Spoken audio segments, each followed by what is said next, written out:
Direction Chérif, le Mali. La MINUSMA, c'est la mission multidimensionnelle intégrée des Nations Unies pour la stabilisation du Mali, qui poursuit ses opérations en vue de la fermeture de son camp dans la localité de Kidal. C'est dans le nord-est du pays. Si elle doit quitter définitivement le Mali le 31 décembre pour des raisons de sécurité, elle ferme son camp en principe aujourd'hui lundi 30 ou demain 31 octobre. Pourtant, elle doit encore faire face à de nombreuses difficultés à surmonter. Nous parlons de cette guerre toujours entre Israël et le Hamas, le bilan qui s'alourdit. Depuis le 7 octobre, 1400 Israéliens ont été tués, 8005 Palestiniens sont morts à Gaza, dont la moitié sont des enfants, a indiqué le ministère de la Santé sur place, contrôlé par le Hamas pendant ce temps. Et puis parlons des dégâts collatéraux de cette guerre. L'aéroport de Makhatkala, c'est la capitale de la République russe à majorité musulmane de Daghestan, qui a été fermé hier dimanche après l'annonce de l'arrivée d'un vol en provenance d'Israël. Les forces de l'ordre ont été déployées sur place.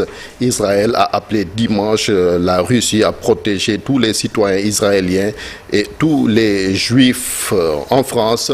La France qui, Fatih, va inscrire la liberté de recourir à l'avortement dans sa constitution, a annoncé également hier dimanche le président Emmanuel Macron sur les réseaux sociaux. Un projet de loi en ce sens sera présenté au Conseil des ministres d'ici la fin de l'année, si bien qu'en 2024, la liberté des femmes de recourir à l'IVG sera irréversible, a déclaré toujours le président français. On reste en France avec du sport, cette question: qui va succéder à Karim Benzema? L'annonce du lauréat du Ballon d'Or 2023 aura lieu ce lundi lors de la cérémonie organisée au Théâtre du Châtelet à Paris.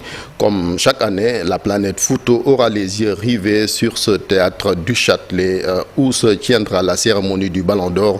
Au cours de cette soirée, les successeurs de Karim Benzema, mais aussi de Paul Théas pour le Ballon d'Or féminin, seront donc distingués. D'autres trophées également remis, le trophée Copa, le trophée Yacine Socrate qui a été remporté l'année dernière par Sadio Mané, mais aussi le trophée Gerd Müller et le trophée Club de l'année. Nous y reviendrons certainement. Et puis en Formule 1, Max Verstappen de Red Bull est triple champion du monde, a remporté le Grand Prix du Mexique de Formule 1. Il a donc battu son propre record du nombre de succès sur une saison. Dimanche, Charles Ferrari a ainsi décroché sa 16e victoire en 19 courses en 2023. Rugby également avec l'Afrique du Sud, mais éliminé en quart de finale. Très bien. Merci beaucoup, Chérif.